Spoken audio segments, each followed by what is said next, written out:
Oi, aí, estamos chegando. Boa noite. Estamos começando agora, ao vivo, 19h30. Meu amigo Elimar já está chegando por aqui. Esperando aí um pouco o pessoal chegar. É bom que eu já vou visualizar você aqui, vou citar. Oi, Denise, bem-vinda. Caio também, boa noite. Muito obrigado. A gente vai, o Elimar já está aqui, vou visualizando, Lene, todo mundo chegando agora, a gente tem tempo para ir saudando, já vou. Vocês estão chegando também. Professora Flávia, boa noite. Lene é lá de minha amiga de Pernambuco, que mora em Caruaru.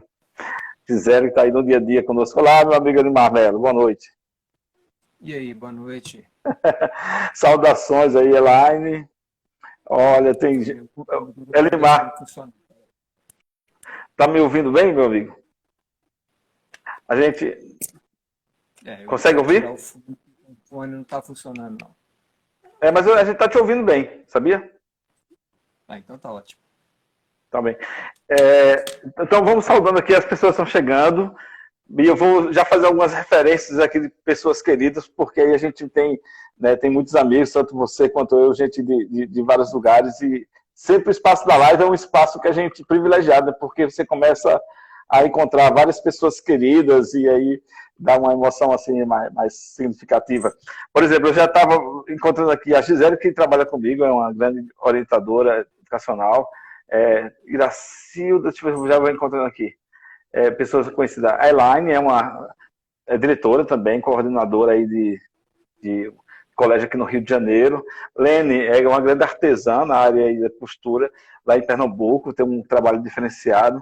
A Denise tem um trabalho pastoral junto à igreja, o esposo dela acho que é pastor. Tem o Denis também, Denis Souza, é um servidor público. A professora Flaviane, eu acredito que é a Flávia que trabalhou com a gente aqui, está em São Paulo hoje. Cíntia Jacó, essa Cíntia você conhece, Edmar? É um nome que você depois vai... a gente já trabalhou na Beta Educar com ela uma vez, e a Cíntia nós tivemos o prazer, uma live, no finalzinho do ano passado, tem um projeto maravilhoso, mas educar mais do que transformar, acho que é isso. Então, assim, tem gente boa chegando por aí. Nós vamos fazendo a saudação, daqui a pouquinho a gente, de fato, começa. Quer dizer, começar nós já começamos. E boa noite, você está chegando. Pode ir saudando também, animar o pessoal que você conhece, enquanto eu vou fazendo um ajuste aqui. Eu vi um monte de gente bacana aqui, ex-alunos aqui, eu vi alguns, né? Denise, Bruno, eu vi aqui também, deixa eu ver o que passou aqui, eu sou ruim nesse negócio, né?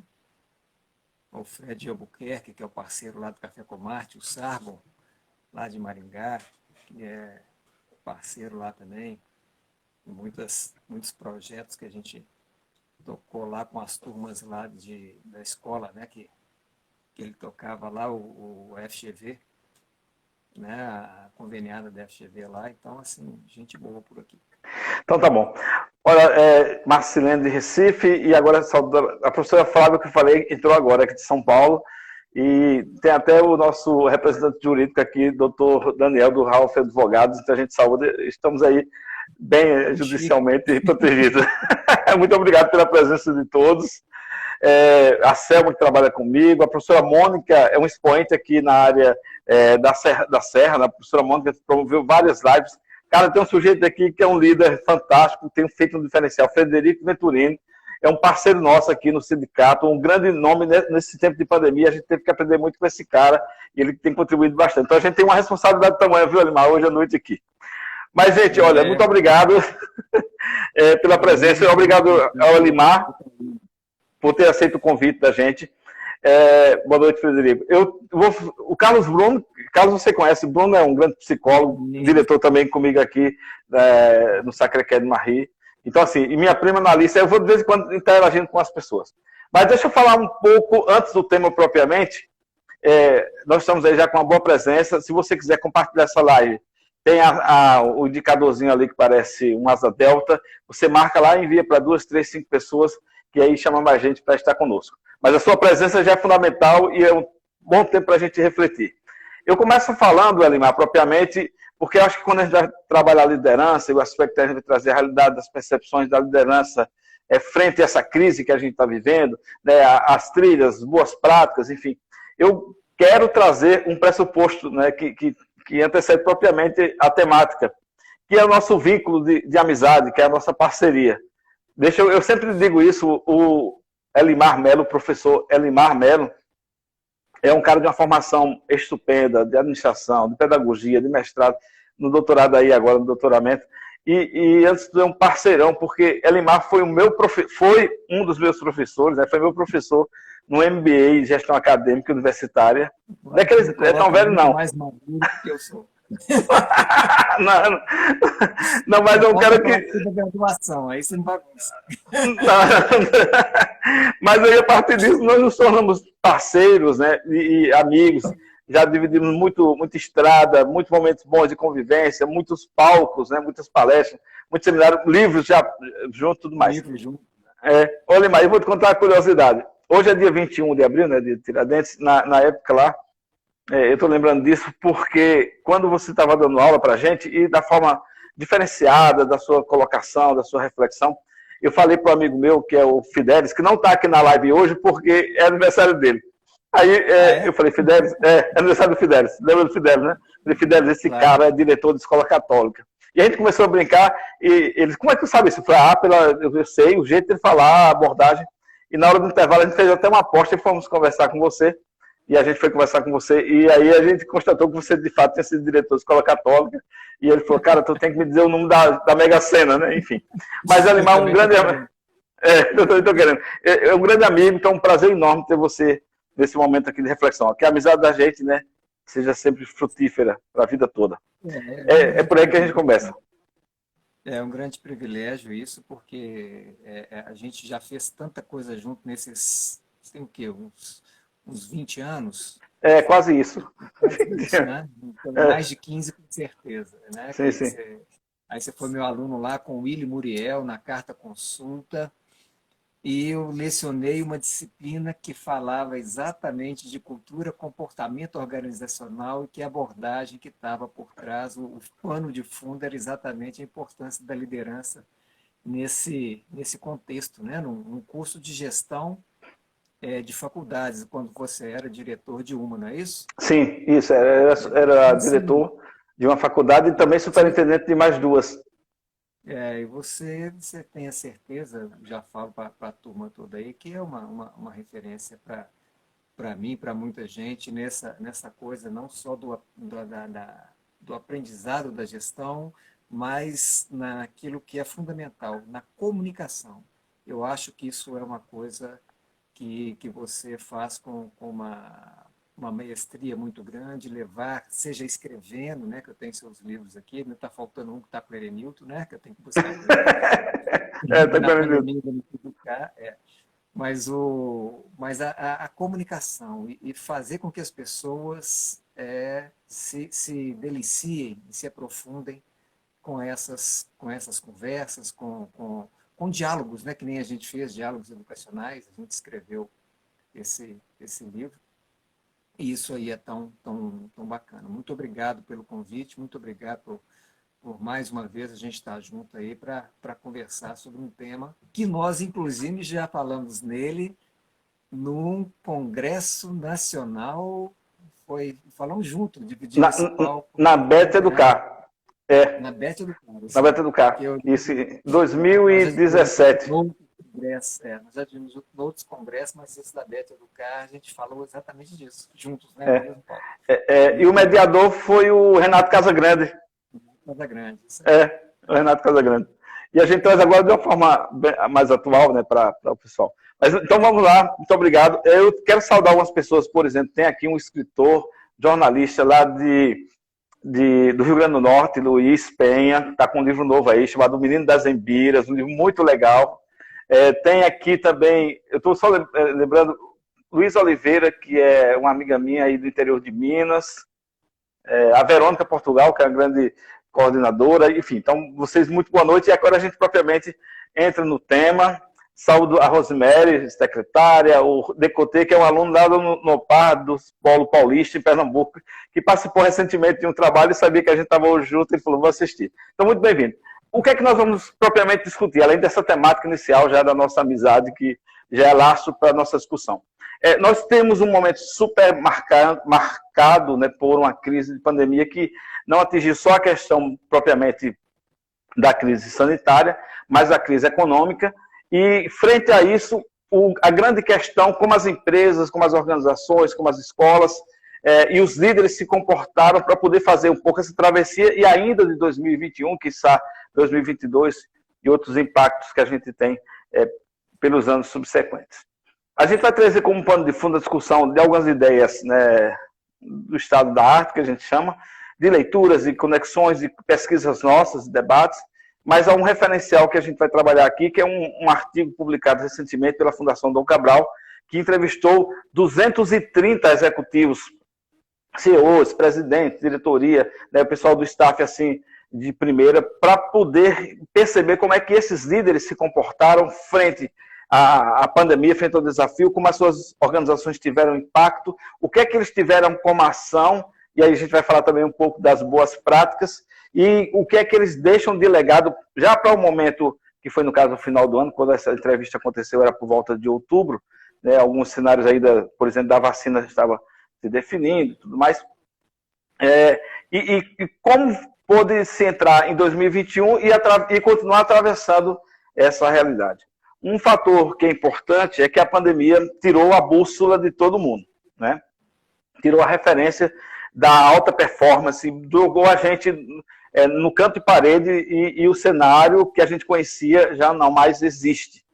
Isso para todas as realidades, de serviço, de produção, em tudo que a gente opera no dia a dia. E esse impacto levou, de certa maneira, a gente se reinventar, a gente, enquanto líder, buscar apoio, a gente poder aprender com outros e encontrar alternativas, porque ninguém tinha caminho pronto para essa realidade, né? Então, um fator que é importante conhecer esse estudo das percepções da realidade, como os líderes enfrentaram, é porque a gente está trazendo dados muito atualizados da realidade, de como alguns CEOs desses 230 executivos pensam, né, agem e podem deixar como um referencial para que a gente continue crescendo aí nas nossas organizações. E como se deu, por exemplo, aspecto de processo de tomada de decisão, o posicionamento frente aos pares, a concorrência também, as novas maneiras de trabalhar, então o impacto do home office e principalmente as novas maneiras de se relacionar do líder com os seus liderados, agora de uma composição, por exemplo, à distância, como foi a grande realidade. Então, e como tudo isso, além de chocar, pôde abrir novas possibilidades, porque a grande questão, Alimar, e aí você, né, já começa com a sua participação, é qual é a postura, ou como o líder se depara frente à crise, e como ele vai reagir, como nós reagimos, porque também eu falo muito do ponto de vista de quem lidera uma escola, né, que participa da rede, que é a Rede Sagrada. Então, esse grande desafio. Agora, um fato que eu acho que é importante ressaltar é que as empresas que tiveram caixa, isso aí foi fundamental, né, para poder aguentar aquela pancada inicial, mas não só isso foi suficiente, a ruptura com o modelo e a resiliência e a aprendizagem para poder dar níveis de, por exemplo, de autonomia e do aspecto, por exemplo, da valorização e da criatividade para encontrar soluções que a gente até então não tinha, ou porque nunca a gente percorreu algo nesse sentido. Então, acho que foi importante ter um caixa, claro, o caixa, mas foi importante principalmente a confiabilidade e a formação de equipes, de vínculos, mesmo à distância. Então, eu começo se provocando assim, das escutas que você teve, do que você observou, do que você que anda, agora anda, entre aspas, né, mas trabalha com a FGV, com a PUC Minas, na formação de gestores, como é que você percebeu um termômetro assim geral do papel do líder nesse momento frente à crise? Amaro e pessoal da audiência aí, uma das coisas que eu observei, porque foram, apesar de 2020 ter sido à distância, né, foram muitas aulas, principalmente no curso de gestão comercial da Fundação Getúlio Vargas, e muitas em projetos da PUC, gestão de projetos da PUC, gestão de escolas, marketing. E esse foi um aprendizado bom, não nesse formato digital, foi um aprendizado bom para escutar e até intervir com as pessoas que tinham alguma dúvida. Ou seja, o que eu percebi, a liderança ela teve que sofrer uma ressignificação. Primeiro, que liderança agora é por sinal de fumaça, né? É a distância.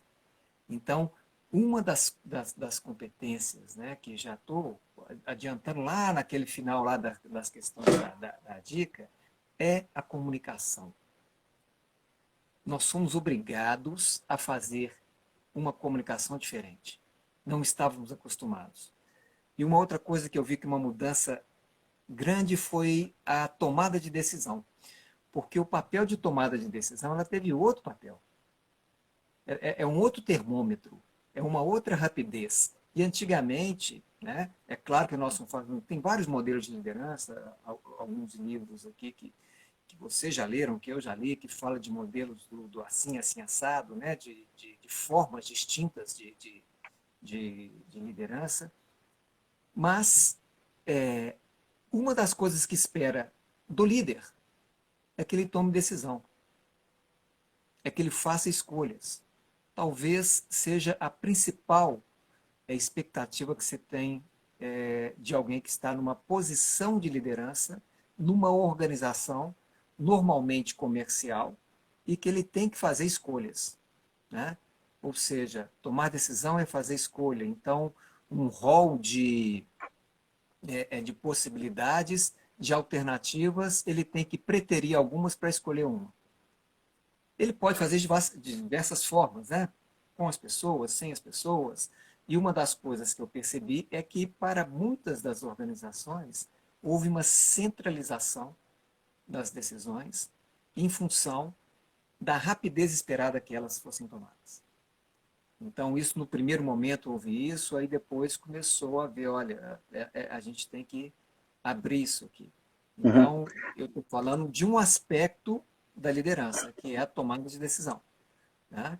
Não estou falando dessa questão voltada para as pessoas, mas a lógica do seguinte, olha, o que espera do líder? Que ele tome decisão. Uma tomada de decisão. Que Eu ele tenho ajude a resolver problemas. isso. Né? Então, isso eu acho que é uma coisa que eu observei, a maior exigência dessa rapidez, e uma outra coisa que, além da rapidez, qual que é a palavra? A ressignificação, acho que é melhor. A palavra, assim, houve uma ressignificação desses papéis. Sim. Né? De vários papéis, de várias organizações. Então, não se espera algumas coisas mais também. Né? Algumas coisas que era esperada do líder, né? Não se espera. Algumas delas pelo simples fato de não ter presença. Né? Você não Sim. está presente. A sua presença ela é digital, ela é virtual, etc. Então, isso eu percebi também que essa expectativa ela é outra. Né? Houve um amolecimento de alguns aspectos, né? E houve uma sedimentação também de outros aspectos muito importantes, porque a pandemia forçou essa velocidade da tomada de decisão. Então, esse é o Tá. primeiro aspecto. E aí, Eu, agora eu quero fazer uma provocação para você nesse sentido, né, que sim. você que está aí liderando né, o Sagrado aí no Rio, sobre esses desafios, né? Porque quando você se impacta dessas coisas, né, você está na escola, eu tenho trabalhado, além da gestão das escolas, né, com gestão comercial, muito intensamente, principalmente também para organizações educacionais, mas para muitas outras. Então, quando você observa isso, Amar, quando você olha para o seu cotidiano, olha as mudanças que aconteceram, quais foram as exigências que você viu assim?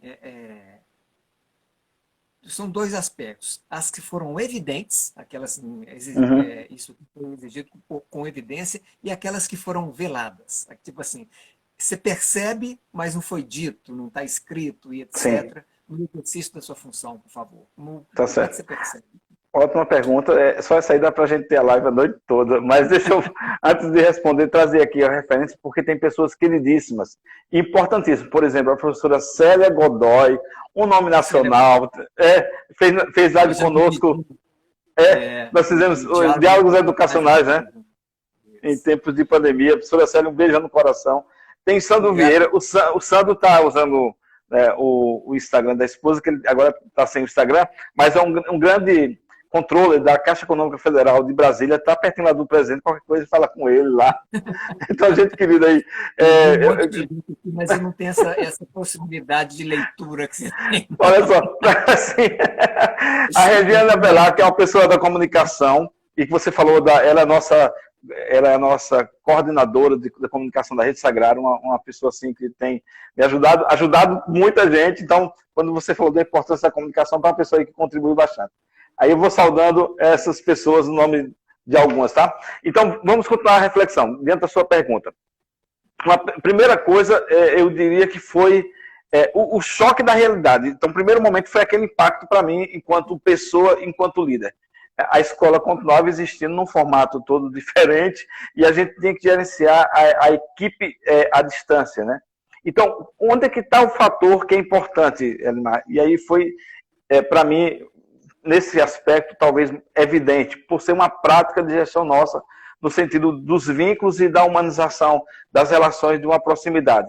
Algo, por exemplo, que a gente vai constatar agora na pesquisa, que daqui a pouco eu vou reportar, que os CEOs, os presidentes, os executivos disseram assim, olha, eu me aproximei mais das pessoas. Isso já é uma prática comum do cotidiano. Então, esse aspecto, o vínculo, que é um aspecto, para a nossa cultura organizacional evidente, ele foi muito significativo. Né? Foi algo que fez que, em primeiro momento, a gente conseguisse enxergar as pessoas. E quando eu for falar de algumas práticas, de boas práticas nossas, né, modéstia à parte, mas são práticas na instituição que eu trabalho e implementou, por exemplo, Edmar, cuidar das pessoas oferecendo um staff de psicólogos que pudesse atender aos profissionais, porque o aspecto emocional foi e é um dos mais abalados na formação de equipes desse vínculo. Então, o fator importante assim que eu pude perceber claramente era a necessidade de manter os vínculos com as pessoas que estavam ligadas a você, não a sua pessoa propriamente, ao seu projeto que você administra, que você dirige, que você é o líder e que tem que fomentar as pessoas. Então, manter esse vínculo foi algo que era muito interessante. O que ficava talvez não tão percebido era, claro, as particularidades de cada um e as necessidades, e que exigiu da gente uma certa perspicácia para poder perceber assim. Aqui eu tenho o parceiro, o Carlos Bruno, que juntamente com a Rosana, outra pessoa que integra conosco a equipe, aí a gente dizia assim, olha, parece que determinada pessoa que tem um papel de liderança ou determinado funcionário não está muito bem. Então, o que a gente fazer para cuidar dessas pessoas? Aí tinha um caminho da ajuda terapêutica, mas tinha também diálogos que a gente abria, a gente tinha momentos de formação voltado para esse aspecto. Então, o elemento emocional ele foi fundamental, porque cuidar das pessoas foi aquilo que nos deu a garantia da continuidade, obviamente, de outros elementos tão importantes quanto, como os processos muito bem definidos. E aí você tem, é interessante, que em dado momento a gente tinha que exercer um papel de liderança até mais forte, porque aquilo que você chama da tomada de decisão, ela tinha que fazer valer. Se a gente não tivesse uma voz de comando, a gente se perdia. Não é que a voz fosse uma voz assim, centrada unicamente, é uma voz de comando que saía, por exemplo, da equipe gestora, mas que fazia chegar para que a gente alinhasse os procedimentos. Vocês imaginam, Limar, aqui no Rio de Janeiro, de uma forma particular, as escolas sofreram um impacto tamanho, porque a cada momento tinha a legislação sobre adota 30% de desconto ou não adota 30% de desconto. Como sobreviver se você aplicasse de forma linear essa questão?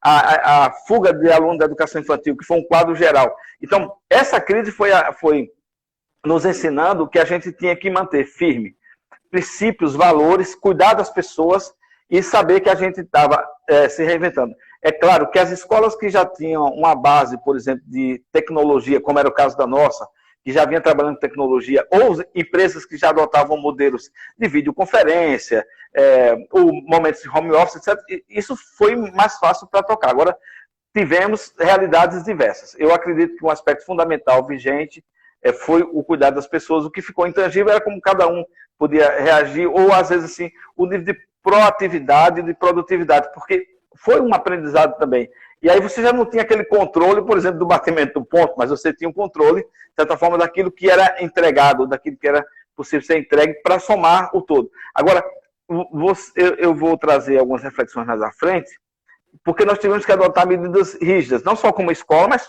muitas escolas.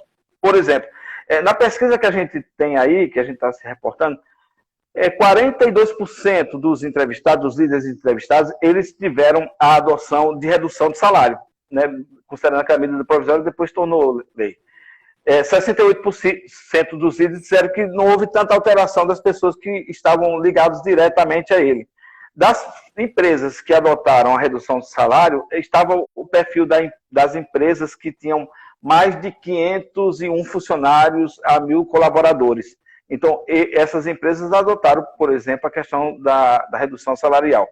Empresas menores, até 50 colaboradores, praticamente não fizeram redução. Isso no dado da leitura, porque esse é um fator que impacta no aspecto de produtividade, de como o sujeito vai estar encarando, se ele vai perder o emprego ou não, porque a crise se instala e começa todo o caos. E aí é que é importante trazer que tipo de liderança surgiu, né? E como é que a gente aprende frente a isso, né? Qual é o retrato da liderança que a gente vai encarar nessa crise?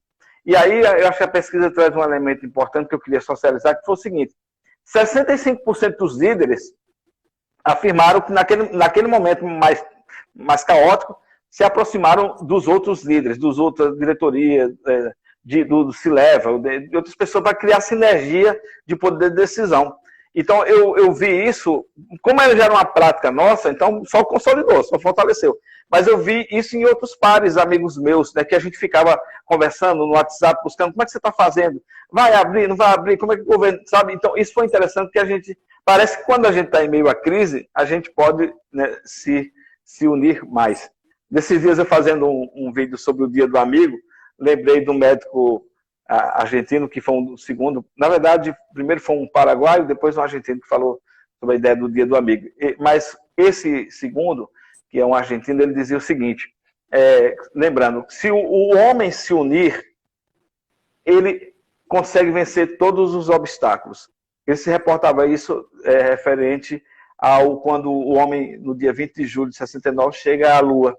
Então, eu acho que quando a gente está em meio à crise, a gente tem que se unir mais para poder vencer. E não esquecer disso, isso tem que ser uma prática de todo mundo e sempre. O problema é que aqui no Brasil a gente desandou, né, a nível de governo. Aproveitando aí a rabeira aí da sua exposição sobre a experiência aí no Rio, primeiro, agradecer também a presença aqui, o Erenilton também já entrou, nós já falamos mal dele, ele já entrou aí. Ó. Erenilton está aí. Abração, Erenilton. Esse cara foi o rei das lives, ele só perdeu para a Tereza Cristina, viu? E a Andréia Velar, parabéns para você, viu, Andréia? Estou falando parabéns porque ou foi aniversário dela ontem ou é hoje. E tá aqui parabéns, com a gente. E outras pessoas que entraram aqui, mas eu estou vendo também uma pergunta do Carlos aqui, que eu acho interessante, como é que você cuida de quem cuida, né? Quais são os cuidados daquela pessoa, como fica o cuidado com quem cuida. Mas aí eu quero ter uma fala, vamos dizer assim, talvez seja dura, mas acho que muita gente aprendeu a liderar para além do Nutella, a liderança raiz, entendeu? Ou seja, agora eu tenho que tomar decisão. Agora caiu no meu colo aqui alguma coisa assustadora. Agora eu tenho que mandar a gente embora. Agora não tem conversinha. Agora eu tenho que cortar custo, mas eu tenho que preservar algumas coisas aqui. Agora eu tenho que olhar para os propósitos da organização e fazer valer isso aqui. Muitas organizações, eu estou falando muitas, eu não quero precisar nem quantidade, nem quais são, né? Rasgaram seus propósitos para fazer alguma coisa. Podia estar lá nos propósitos assim, as pessoas em primeiro lugar, que eu acho que é um aspecto importante da gente falar de liderança. Mas na hora, sim, não. O que entra em primeiro lugar não foram as pessoas, né? Foram aspectos, né, não só de cortar os custos, né, mas de arrebentar até mesmo com O aquilo que é princípio? fundamental, que Uhum. são as crenças da organização e etc., e jogar isso fora. Pô, Vi isso em algumas organizações. Mas quando eu trago isso, que eu estou falando isso para você, é porque eu sei que algumas decisões impopulares, desagradáveis, né? A questão da tomada de decisão, ela passa por aí, e elas tiveram que ser tomadas. E aí nós não estamos falando só de escola, estamos falando de várias sim, organizações, inclusive algumas que tomaram a decisão seguinte, olha, tem que fechar as portas. sim. Organizações voltadas para o turismo, né? Escolas, a Denise, que está aqui nos assistindo, Denise dona de uma escola infantil aqui em Belo Horizonte, é rebolando para poder ver como que as coisas funcionam. E uma das coisas é o seguinte, olha, a dificuldade da liderança compartilhada no momento de crise, né?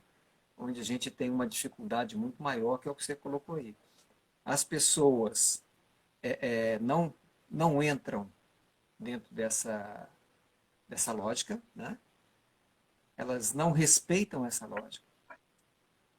Por isso que eu estou falando que é da coisa raiz, porque não a liderança como um insumo particular de perfumaria, não. O papel do líder, inclusive, é no momento que a corda está ruindo. Como eu Sim. fui militar, então, oficial do Exército, eu sei que tem determinados momentos que faça cumprir. E é Sim. só isso que a gente tem como fazer. Uhum. A gente não Uhum. tem nem condição de conversar para discutir, Sim. seja por condição emocional, seja por condição técnica. Uhum. Por isso que eu te pergunto outra vez, Amaro, e você, líder dessa coisa, junto com o seu grupo de liderança, né? Como é que foi essa pergunta do Carlos aí? Como é que foi cuidar de quem cuida? Tá. Eu acho muito provocador o que o Carlos trouxe, mas eu quero ainda pegar um pouco da sua reflexão a partir do grande amigo nosso aqui, um grande líder, um gestor aí, conhecidíssimo da Rede Sagrada e grande professor também da Dom Cabral e todas outras instituições de ensino superior. Professor Fernando Barros, Fernando França, que está conosco, ele diz assim, os líderes foram forjados a Aposto. fósseis. É isso mesmo. Olha, a gente tem um timão aqui hoje, cara. A gente tem um grupo aqui de líderes que a gente tem que ser um painel. Por exemplo, a Rosana Catete, já citei, está aqui e está trazendo também a Também, contribuição. Kaminski, Olha, tem da uma irmã, eu não esqueci a pergunta, não, tá? Tem uma pessoa que está nos saudando aqui, Maria Lúcia, professora Maria Lúcia, dizendo que a live está interessante, orientativa, e tem a irmã que é diretora de uma grande escola em Curitiba, era diretora aqui no Rio, irmã Marisa, que está em Curitiba, que ela tomou uma decisão forte, e ela disse assim, na conversa que eu tive com ela lá depois, e com um amigo nosso aqui, que você conhece, o Adenilton também, olha, a gente tem gente do Rio Grande do Norte, de Pernambuco, eu estou identificando aqui, do Rio Grande do Sul, passando por Curitiba, Rio de Janeiro, Minas Gerais, enfim. Aí São Paulo também. Mas a irmã Marisa, quando eu visitei... Tem Tem baiana baiano. também. Tem. Aí a irmã Marisa tomou a decisão, por exemplo, de fechar a educação infantil, e ela disse assim, eu precisava salvar o todo da escola. Talvez foi o cortar na própria carne. Essa foi uma decisão muito mais difícil, mas parecia que a gente estava ferindo os princípios, mas na verdade a gente estava preservando a instituição e maior grupo de pessoas. Então, decisões foram muito duras, muito difíceis mesmo. E teve um momento, minha equipe sabe disso, que eu falei assim, olha, desculpe, mas eu não estou sondando vocês. Eu estou decidindo. Então, assim, parecia ser muito autocentrado, então, mas era porque é triste o poder que não pode, né? Essa é a primeira coisa. E se você, como líder, não tomar a decisão e frente a uma situação de guerra, eu vou usar uma expressão que usa muito no Nordeste, né? No Nordeste, assim, por falta de um grito, se perde uma boiada. Aí eu falei, esse grito não vai faltar. A gente tem alguns momentos, e isso é da alçada do ser gestor e do ser líder. Você tem que decidir, porque se não decidir, se você vai ser assertivo ou não, é outra coisa. É claro que você faz a escuta, mas você tem que tomar a decisão. Então, existem momentos cruciais que é muito difícil para o líder, né? Eu tenho um grande amigo, que é o irmão Wellington, ele diz assim, o gestor, o líder, às vezes é um grande solitário, né? Porque tem decisões que são muito duras e são impopulares, né? E aí é interessante... Né? Mário, esse do irmão Hélito aí, que é uma pessoa fantástica, eu uso muito a ideia do topo da cadeia alimentar.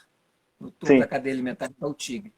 O tigre vai andar sozinho, né? Ele não é um popular, ele não é gregário, ele não sai em grupo, ele não é lobo, ele não tem matilha, então ele é outra história. Então o topo da cadeia alimentar é reservado para poucos que conseguem andar sozinhos. Quando você fala isso da dureza das decisões, e eu acho que isso aí tem esse encargo, esse peso, por quê? Porque quando você chama para ser a decisão, um dos papéis do líder é, inclusive, aliviar o ônus da decisão no ombro do resto da equipe. Sim. Então, isso também eu acho que é relevante. Sim. Não é que ele tem que carregar o piano sozinho, mas, num determinado momento, chamar isso e ser impopular não é uma coisa, não precisa ser uma coisa organizacional. Não precisa falar, não, meu chefe mandou eu fazer. Né? Não é assim porque tem uma diretriz institucional. Tem determinadas coisas que esse processo ele traz isso. Então, quando eu vejo o que se passou em 2020, né, esse filme, que parece que o março de 2020 é muito parecido com o março passado agora de 2021. Né? Agora talvez... Um avalar de mortes a mais. Sim. Mas o que nos entristece, mas, por outro lado, uma das coisas que eu acho que... sabe aquela coisa que a gente fala? Isso aqui vai separar os homens dos meninos? Isso aqui separa as meninas das mulheres? A crise, ela teve esse papel na questão de liderança. Sim. Me lembra muito a lógica do Capitão Nascimento. Se você não suporta, não, pede para sair. Não é só o afago psicológico que é necessário, como você falou, mas o papel da liderança, a ressignificação, na crise, é assumir o papel que não está na bonança.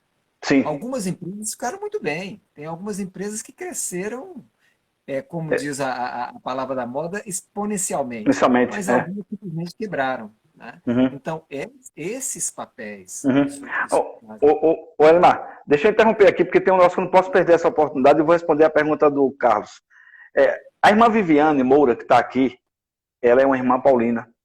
Ela lidera a equipe da Família Cristã, do portal Família Cristã. A Família Cristã existe há 83 anos e era impressa. Você conhece a revista Família Cristã? E em meio à crise, que elas tomaram a decisão e a irmã Viviane, uma jovem irmã, liderou a transformação da Família Cristã para o digital. E hoje elas tiveram uma live à tarde. Olha que tomaram a decisão assertiva por todo o contexto, né?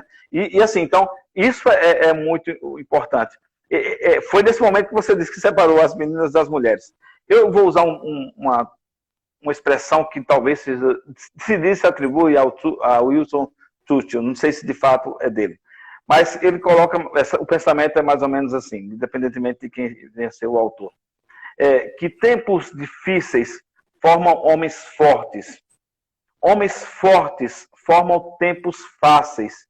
E tempos fáceis formam homens frágeis, fracos.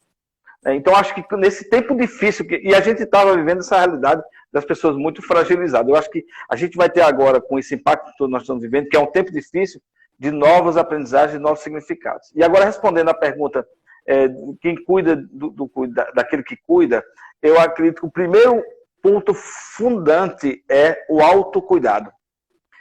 Que tempo eu tiro, por exemplo, para uma boa leitura, para a meditação, para a reflexão, para a higienização mental, para contato com a natureza, para um bom papo, até mesmo virtual à distância, né? Então, enfim, o autocuidado é um elemento. Primeira pessoa, cuidar de si, independentemente da instituição cuidar. Tem que cuidar de você. E a instituição que cuida dos cuidadores, aí sim, aí tem alguns aspectos. E eu vou falar, já estamos entrando nas boas práticas, né? De certa maneira, nas boas práticas. Por exemplo, teve instituições que adotou o seguinte, como o home office é muito intenso, a gente perde até o referencial, né? Propriamente do tempo, quando você olha, já passou a hora do almoço, então já chegou noite adentro. Então, algumas instituições faziam assim, algumas organizações. agendavam de 14 às 16 horas reunião com o chefe, né? Enviava o link, 5 minutos antes a pauta será encaminhada. E quando chegava mais ou menos 13h50 por aí, 55, a pessoa abriu o e-mail, aí estava lá. Este é um tempo reservado para você. Cuide bem de si. Aí o cara, era o tempo do trabalho que ele não destinava para precisar fazer. Aí tinha dica. Um bom filme, tinha um PDF. O ócio criativo lá do Domênico De Masi. O que eu ia fazer nesse tempo, né, mano? Sim. Eu ia fazer. Eu tivesse deitado uma boa rede, né? Botar as pernas para cima e escutar uma boa música. O cafezinho. Então, assim, uma boa prática. É importante para você aí, ó. A Cíntia está dizendo que a Iracilda Duarte, secretária de Educação, está conosco aí. Iracilda, muito bem-vinda. Iracilda a Cíntia depois vai dizer, ótimo, muito obrigado pela presença, obrigado aí pelo registro também, Cíntia. A Cíntia trabalha, como eu falei, com um projeto, né, de alta performance, então tem um espaço muito interessante. Então, eu estava falando dessa dica, uma dica do autocuidado. Organizações que ofereceram, por exemplo, apoio psicológico, isso foi fundamental. Organizações que mandaram livros de presente, um souvenir, sabe, e criaram um happy hour virtual. Eu recebi de algumas organizações assim para cuidar dos gestores. Olha que interessante, cuidar dos professores. É claro, se a empresa, se a organização, se a instituição tem recurso e pode fazer algo mais palpável, né, mesmo com todos os cuidados sanitários, de você receber o presente e higienizá-lo, ok, mas não, você encontrou outras alternativas. Então, no nosso caso mesmo, a gente criou um espaço que o professor, os funcionários podiam entrar lá 6 horas da tarde da sexta-feira, um happy hour, 1 hora ali, um declamava, outro lia um conto, né, outro contava uma piada, era um espaço livre, então um espaço assim, detox, digamos. Essas foram alternativas que a gente foi encontrando, né, e eu acho que eram formas de cuidar. Agora, algumas coisas têm necessidade de uma intervenção mais direta, né? Então aí esse aporte é importante da sensibilidade do gestor. O que eu digo a você, assim, teve muita gente, né, e tem ainda muitas situações, porque o impacto ele não para, ele tem uma consequência, não só propriamente de quem foi atingido pela Covid, mas familiares, perdas. Olha uma coisa interessante, Alimar, que a gente aprendeu aqui, nós tivemos muitas perdas na nossa escola, de professores, amanhã, inclusive, fazer um ano que faleceu um professor, amigo nosso, de aluno que foi para um acidente, de pais, né, de familiares de nossos profissionais. E a gente cuidou de uma forma, como somos a escola, né, somos uma empresa, a escola católica, a gente fez momentos celebrativos virtuais. Né, isso foi uma forma de consolar também as pessoas. Então, cada um foi encontrando. A gente tem umas práticas aí que nós podemos socializar. Eu acho que é importante trazer aqui, quando você falou da tomada de decisão, desses pesquisados, né, desses 320 executivos, perdão, dos 230 líderes pesquisados, 75% falou, quase 76% falou o seguinte, o processo de tomar a decisão foi exigente e ele foi mais rápido. Por isso que foi importante você ter trazido esse elemento aí, para a gente entender que foram processos duros, né? Às vezes mais socializados e outras vezes mesmo por, talvez, uma autocracia nesse aspecto. Um fator importante é que muita gente aprendeu a deixar o microgerenciamento, né? Porque ou ele cuidava, principalmente os líderes estratégicos, né, de questões mais amplas, por exemplo, da importância da comunicação bem alinhada, comunicação, o seu staff está, pelo menos emocionalmente, sendo suporte ali, reuniões constantes, mas com objetivos. Quer ver uma coisa que eu acho que a gente aprendeu, principalmente no aspecto escola, ser mais objetivos nas reuniões.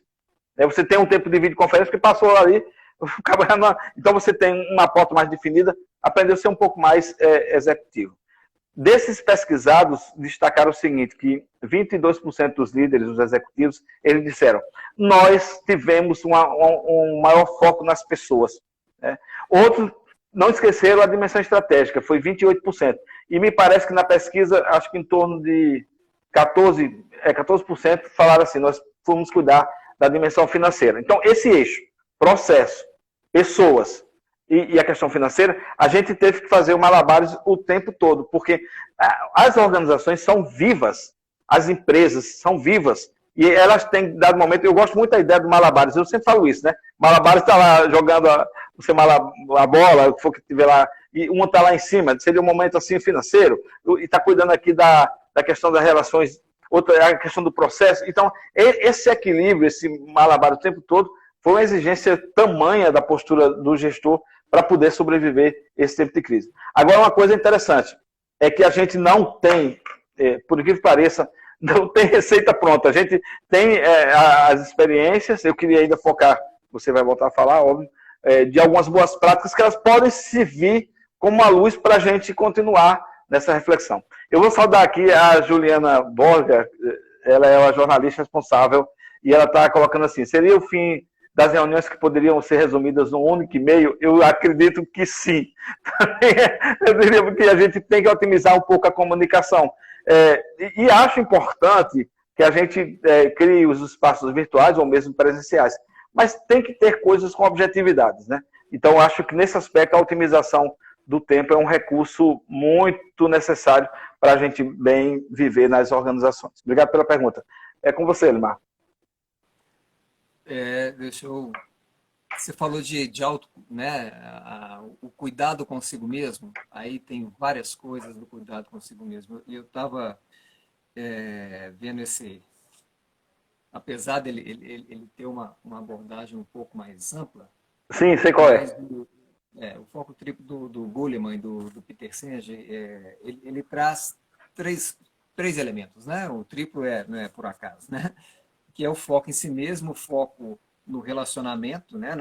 nas outras pessoas e no mundo mais amplo. Ou seja, a pandemia nos proporcionou também sair do nosso mundinho, né? das coisas que é muito no entorno. A gente está abrindo uma janela muito maior. Sim. Tá enxergando coisas para quem quer, né? É claro. Porque quem não quer se fecha mais ainda para se proteger, né? E a gente não sabe nem de que se proteger. Mas uma coisa eu percebi também, Amado, que avançaram as pessoas mais flexíveis, né? Com a condição de maior flexibilidade. Então, acho que isso é um ensinamento, ter flexibilidade, porque a flexibilidade é uma das coisas que nos proporciona a capacidade de aprender. Sim. Né? Você está com firme propósito de fazer a mesma coisa, sem desviar daquilo ali, você não aprende. Eu aprendi várias outras coisas. Sim. Várias. Além da tecnologia, dessa tecnologia aqui que nós estamos usando. As coisas, outras literaturas, recuperei livros que eu já tinha lido, que eu estou relendo, tem uns que não parece que podem ter nada a ver, né? Mas eu estou relendo. Estou relendo o Viktor Frankl, e outras coisas que você vai criando sentido e ressignificando o mundo. Quer dizer, a leitura que eu faço hoje, que da primeira vez que eu li, chamava O Sentido da Vida, Agora em Busca de Sentido, o livro do Viktor Frankl. O psicólogo no campo de concentração. É o subtítulo dele. 15 anos de idade. Né? Então eu li mais uma vez, e agora eu estou lendo com 57 anos de idade. Então, assim, é uma outra coisa. A gente percebe. Por quê? Porque isso nos proporciona, quando você está falando de dica, releituras. Rever as coisas, ressignificar, porque o mundo mudou, mas algumas coisas que não mudaram, até as que não mudaram, eu tenho que ressignificar. Não é porque é uma obrigação minha, não, é porque elas ganharam novos significados mesmo. Né? Os relacionamentos ganharam os novos significados. A profissão ganhou um novo significado. Ser professor significa outra coisa hoje. Não é a mesma coisa que significava em fevereiro de 2020. Sim. Né? Matar a aula é outra coisa, não é a mesma coisa. É fechar a câmera, né? Fechar a câmera. Então, quando eu vejo que 3 coisas que na pesquisa indica, a pesquisa nos indica 3 coisas assim que a gente deve aproveitar daqui para frente, que é a lógica da flexibilidade, a lógica da colaboração, né? E a lógica da resposta rápida. Não é a decisão rápida, é diferente. Né? Porque às vezes eu tenho que, né? Mineiro come sopa quente pela beirada, né? Então, não quer dizer que eu vou A resposta ela é rápida, até porque não decidir, o Amaro, é uma decisão, né? Sim, sim, sim. Não decidir é uma decisão. Você não fazer uma escolha é uma escolha. Então, É. eu tô batendo muito nessa tecla porque é uma coisa que as organizações estão pedindo. Elas estão Uhum. pedindo pessoas. E, se vocês olharem, procurem lá no Fórum Econômico Mundial as 10 competências requeridas aí para 2020, acho que 2020 tá mais fácil de achar e de entender. Ou para 2021, essas competências, a única coisa que me dá uma canseira nisso, e isso acho que empobrece, mas a lógica de um fórum, né, econômico mundial faz algum sentido, mas não na economia no sentido de cuidar da casa, porque não tem competências ali em relação a cuidar dos outros. Ali não tem uma competência dessa liderança que nós estamos falando. Fala de liderança, mas eu não sei se aquela liderança que está Uhum. ali é uma liderança do cuidado, uma liderança da atenção, uma liderança de fazer com que as pessoas progridam, É, desenvolvam. o Elimar, e foi essa liderança um dos perfis que fez tanta diferença para atravessar a crise, por incrível que pareça. Eu fiquei muito feliz porque a gente tem uma gestão humanizada e algo que a gente escreveu há 5, 6 anos foi muito atual agora. Aliás, é muito atual agora. No perfil dessa pesquisa, os pesquisadores identificaram 4 perfis relevantes. Né? O perfil do líder cético, aquele que, não vou acreditar, só vai se recuperar em 2023. Né? Então, assim, o perfil do líder que orientado às pessoas, esse foi um diferencial e nós tratamos um pouco desse perfil. Trouxe também o perfil do líder que foi mais autocentrado, né? Ele teve a questão da tomada de decisão, a gente já evocou bem isso, e trouxe também um perfil de um líder mais voltado para a questão da confiança, né?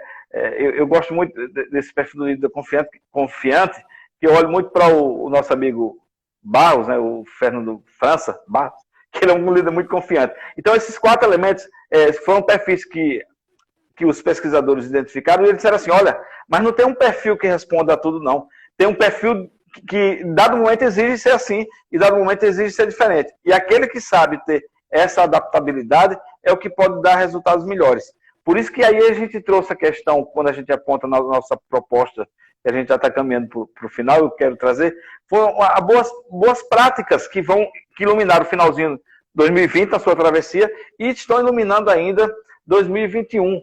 Você me falou, por exemplo, e eu queria que você trouxesse aí, porque minha filha passou, né, por essa realidade, ela trabalhando na Globo, então, assim, houve um investimento da empresa com cuidado com a ergonomia. Fala um pouco da experiência do teu filho e da questão de processo, porque eu acho que isso é relevante também.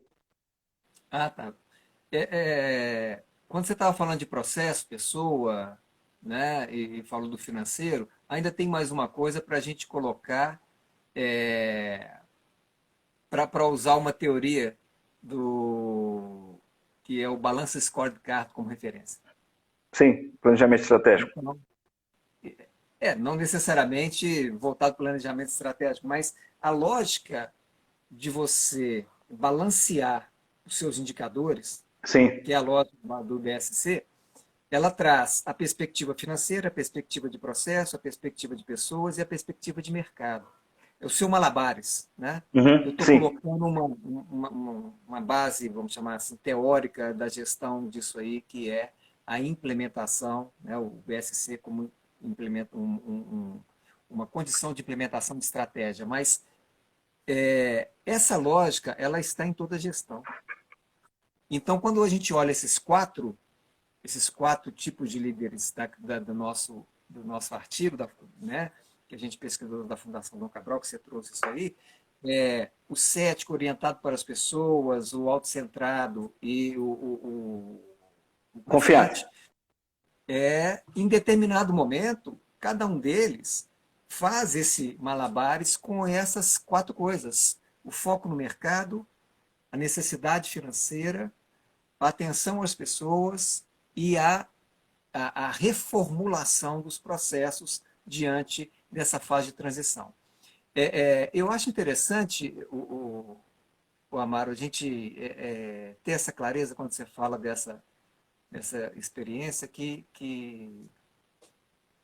não é só lenda, porque o pessoal fala poeticamente, Uhum. né, quase que romanticamente, que a crise traz oportunidade. Isso me dói aos ouvidos quando eu vejo as perdas, né? Sim. As empresas fechadas, etc. Mas é claro que traz. O problema é quando existe uma lógica de enquanto uns vendem lenço, né? Enquanto uns choram, outros vendem lenço. O problema é que nessa pandemia, o O choro choro é é muito muito grande, mais. é É. muito doído para poucos venderem lenço, né? Então, esse desequilíbrio é que eu percebo que carece de uma postura dessa liderança, né? Então, porque enquanto você estava falando, foi me ocorrendo essas coisas, né?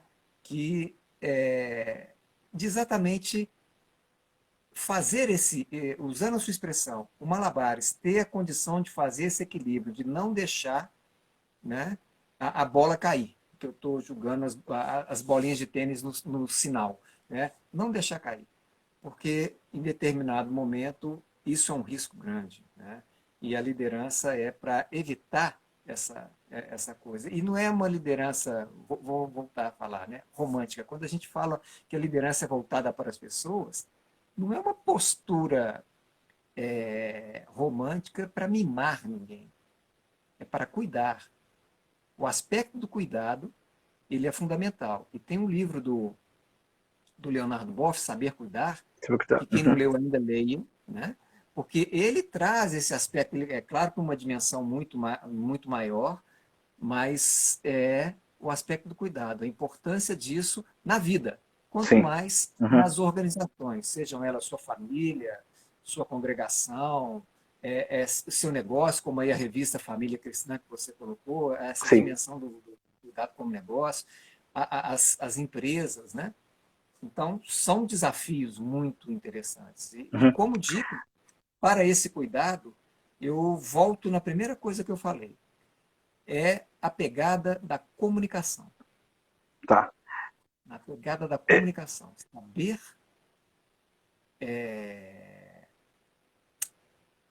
não é só transmitir a mensagem, é fazer com que o outro entenda. Principalmente essa mensagem que você falou aí.